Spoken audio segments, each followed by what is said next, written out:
Hey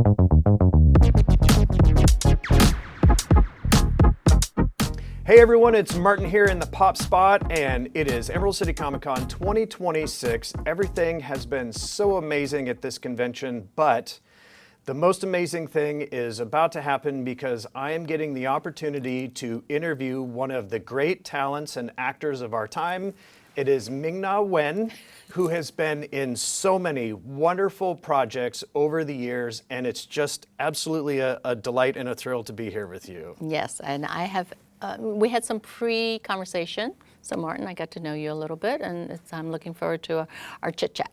Excellent. Well, so I'm curious about, like, with your career has been so fantastic, and I had mentioned to you that I've been a fan since Joy Luck Club. Yeah. And so as you are now also being recognized in Star Wars and in Marvel, but also in Gremlins. So with this career that you've had, have you had opportunities where people have come to see you at conventions who knew you from maybe Mulan or something else, but then they've got their kids who are now also fans of what you're doing today?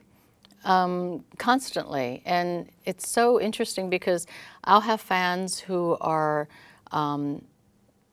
fans of mine from The Mandalorian, you know, playing Fennec Shand, and they didn't realize that I was Mulan, that I did the voice of Mulan.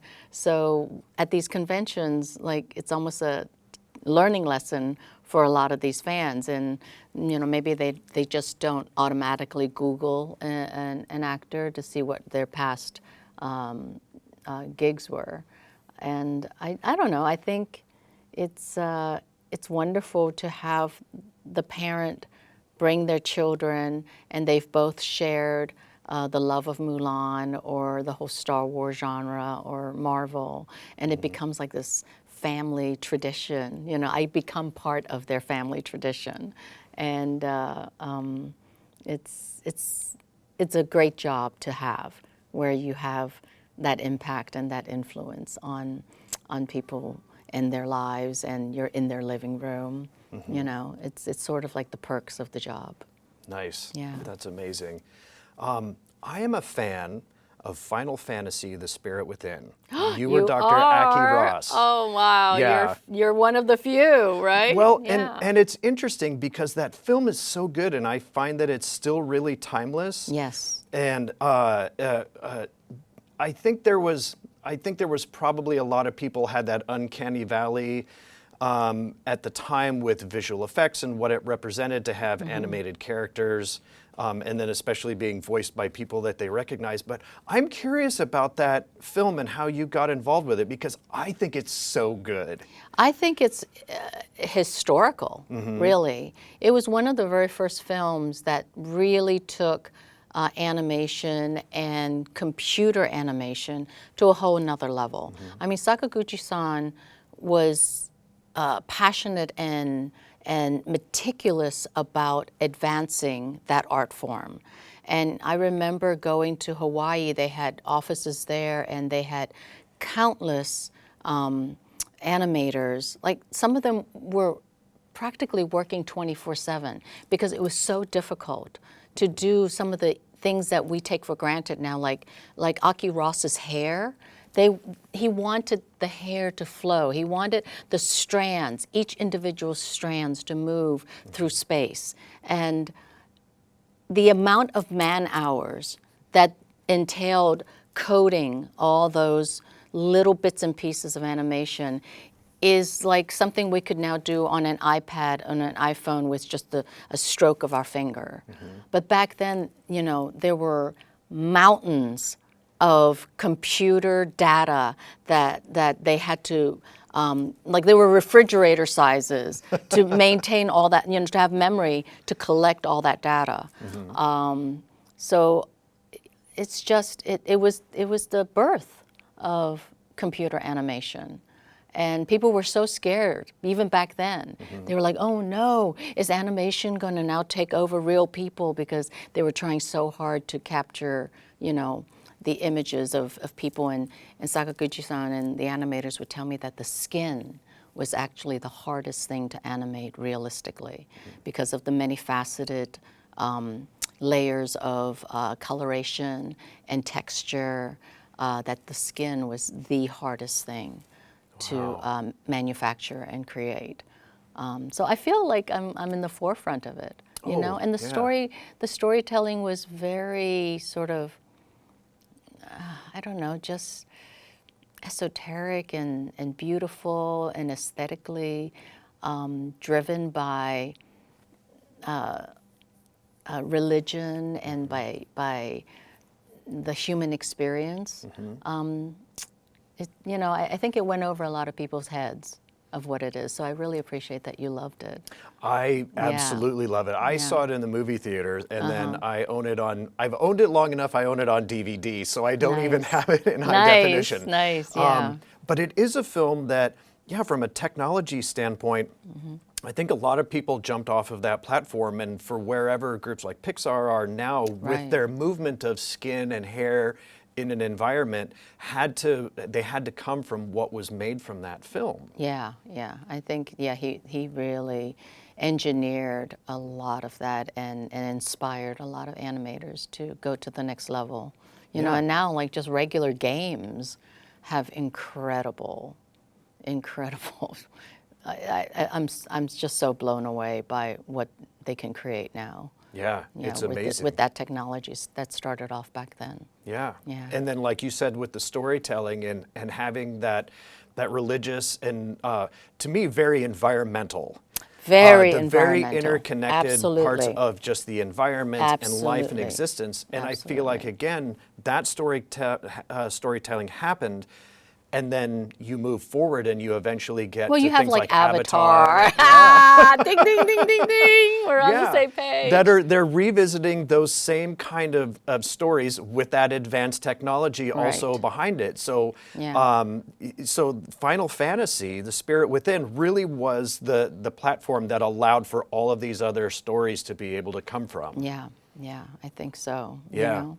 So, so I'm proud to be part of it. Oh, excellent. Yeah. Well, so with that, did you ever do, at the time, I don't know if the technology was such, were they using any type of motion capture of that time with you? So everything was hand done. Animated by okay. Yeah. Did they use you as a reference for anything, or? I mean, you know, with any animation that I do, they always film the actors because it inspires the animators to capture an eye movement, let's say, or a gesture or something that the actor is doing. I remember when I was voicing Mulan, one of the things that even my mom picked up on is Mulan when she's sitting under the cherry blossoms with her father, and they were having this lovely conversation. You know, she was like touching her hair a lot. And I do it all the time. My fans still to this day, like, you know, have like video edits of me always constantly touching my hair. And that was something the animators picked up on and used in the animation. And when my mom finished seeing the movie, she's like, oh, that looked like you. You know, she recognized the essence of the performer within the animation, and so I'm pretty sure that they were filming me when I was doing the voice work. That's fantastic. Yeah. Well, how about with Blue Eye Samurai, which is another amazing piece? Holy moly! I was so good. You know, it's so funny. As an actor, you go in, you have the script. You look at, you know, you have descriptions of the scenes, but you don't know how it's going to be animated. They don't even have samples at the time, you know. You just go in and you perform the lines, and then it still takes years, believe it or not, because I just finished working, I don't know if I'm supposed to say, I just finished working on something else, and they were telling me when it was going to be released. So when I first saw the animation for Blue Eye Samurai, I was like, it almost felt like I was doing a Ghibli studio animation. The quality of animation was so superb. Yeah. They're magnificent. It's like that every frame a painting kind of a comment, and that's not always applicable to everything. No. But no. Blue Eye Samurai is such a stunning, gorgeous achievement. Yes. Yeah. Yeah. It's something I wish. It's fantastic on Netflix. That's one of those where I wish I was that person where I could see it on a big screen. On like, a large screen. oh. Well, I have a pretty big screen in my living room, so Yeah. you know, I really enjoyed watching it. Yes, but on a big screen with the sound system, Yes. it would be incredible. Just astounding. Yeah. Well, do you have a preference when it comes to live action and animation, or is that? I mean, I love live animation because, you know, for me, it's like I get to be working with the other actors, you know, working with directors, with the crew, putting on the costumes, you know, being a little kid in a sandbox and, you know, pretending. Yeah. So yeah, that is always a lot of fun. But it's great doing voice work because I don't have to worry about makeup. I don't have to worry about, you know, how my body looks that day. I don't have to worry if I have a blemish on my skin or how my hair, if I'm having a bad hair day. You just go in and you just perform with your voice, and it's sort of freeing. It's very freeing as an art form for an actor. Nice. Yeah. Before I shift out of films and ask you about cooking, can you talk any about Persephone? Persephone is just a small little film project. You know, I think it was almost like a pro bono thing, but I loved the idea of it, and I really wish that it had more leg and you know, had gone more in more episodes and stuff with it. Yeah. Yeah. If It was cool. It was sort of like a throwback animation, a little bit, you know? Yeah. well, around the time that you did Persephone, you were also in a short film. And the name escapes me. I apologize. It'll probably escape me too. A lot of times I have to IMDb myself. Right. You've got an astounding career, so it's hard to write them Well, all it's down. hard, you know, with animation, sometimes with voice work, like you literally go in for the one day or 2 days, and then you're done.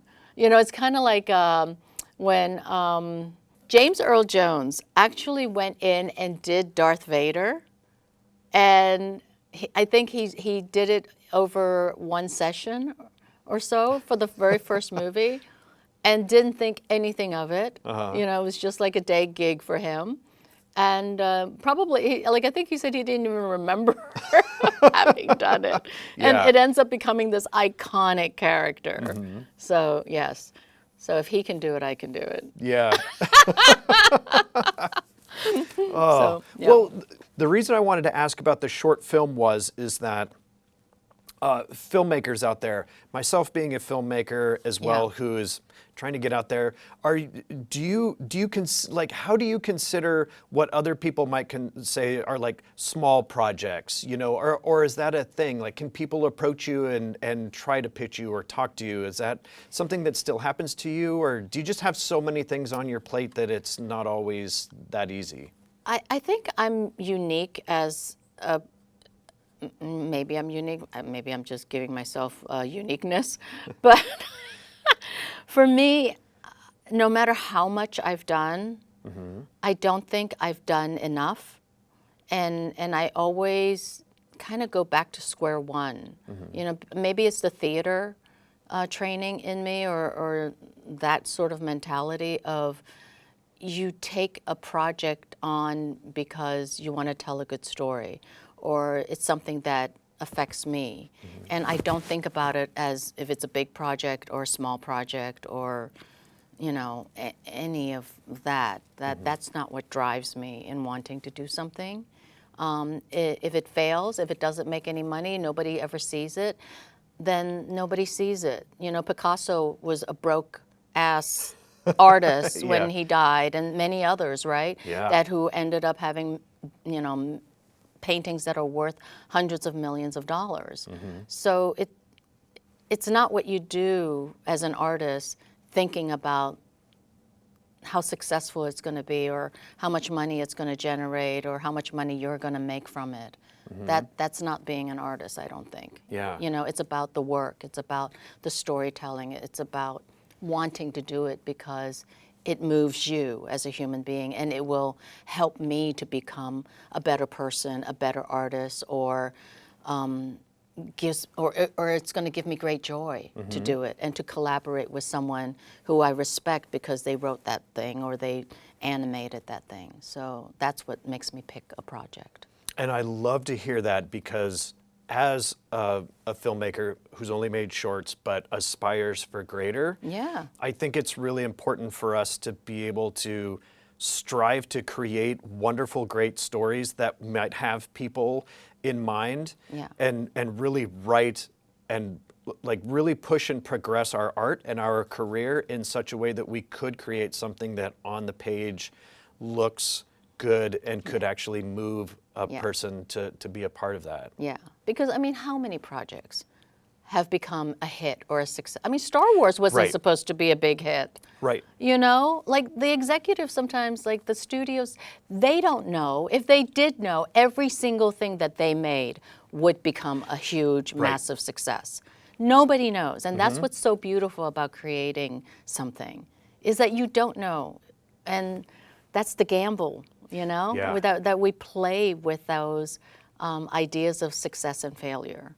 So for me, when something does become successful, it's because it reached out and touched people in ways that it wasn't supposed to, you know, when it's a nice surprise. So yes, please keep going, keep doing what you're doing, and if it brings you joy, then you keep doing it. Yeah. I mean, Nice. it's always great when you do have something successful, because then you're reaching out to more people, and that's what we all want, right? Is to make Yes. those connections, that circle of humanity, to have a community that we can all speak the same language. Very much so. Yeah. Yeah, that's lovely. Yeah. I'm going to shift gears. I've got two more quick questions. We'll see if this next one's fairly quick. I'll try to make it so. But you're a cook. Yes, And yes. you love yes. to cook. I love to cook. I'm a restaurant daughter. Oh. Yeah, growing up with two chefs. It's intimidating to cook for my parents back in the day. Yeah. Yeah? Did is that like a personal feeling that you have of trying to I guess be as good as the chefs that you're living with? There are actually a few dishes that I'd like to say that I'm actually better at it than my mom. Oh, okay. Oh, yes, yes. Such and as? she's agreed to it. I make this home comfort Chinese food called Lion's Head. Okay. And it's really basically meatballs and Napa vegetables, and in a light sauce gravy thing. And my mom likes mine better because I make my meatballs juicier. Oh, that's amazing. Yeah. Does being a really great chef make it difficult sometimes to go out to eat? Always. Yeah? Always. I'm a bit of a food snob. Yeah, when it comes to it. And you know, it doesn't have to be a fancy restaurant. I've eaten at, you know, Michelin star restaurants where I was just like, meh. You know, seriously. Yeah. You know, where they're like, I'm like, okay, that looks like spit to me, but okay, if you think it's tasty. Do you think some folks have maybe seen you coming and they're like, uh-oh, pull out the good stuff? Yeah. I think, you know, cooking, if it, like, just like art, it is another art form. You know, if it comes from the heart and it comes from love, it definitely tastes better, for sure. That's amazing. Yeah. I'm going to ask you one more question, and I'm curious as to, is there anything, being that this is a convention with everyone who's geeky and nerdy and Like loving me? all things? Yeah. Well, I'm the guy in the Mandalorian I shirt, know, so I you know see I'm in good company. What are you geeking out on right now that you're not in? Wow, so many things. I mean, I loved everything from like Stranger Things to The Boys to anything Peter Jackson does. I wish I could be in a project with him. I don't know, I'm always geeking out on things. Is it too late to get you on The Hunt for Gollum? No, not at all. I don't think it's ever too late. Yeah. And you know, for me, I always joke like I want to be the queen of franchises. Like so far, you know, like right now I just got Percy Jackson. So I got that one on my belt. Oh, Like that's amazing. I'm notching up my belt up with a bunch of franchises. Yeah. Do you want to be an elf queen, or do you want to be like a dwarf lord? Ooh, well, I'm pretty short, so a dwarf Or a sorceress? I don't know. What would you want to be in that? I think a sorceress would be great. Yeah. I think a sorceress would be great. But yeah, no, an elf queen, you know. I would take anything. I could be like just an extra little, you know, anything. I don't care. You know, I'm not greedy. Yeah. Yeah. Oh, that's amazing. Yeah. Ming-Na, I cannot thank you enough for this opportunity. I'm so happy to be talking to Yeah. you. Thank you, Martin. This was a wonderful moment. Aw, Yeah. yay. Well, thank you so much. I'm here to provide. Well, thank you for that. Enjoy the rest of the con. Thank you. Yeah.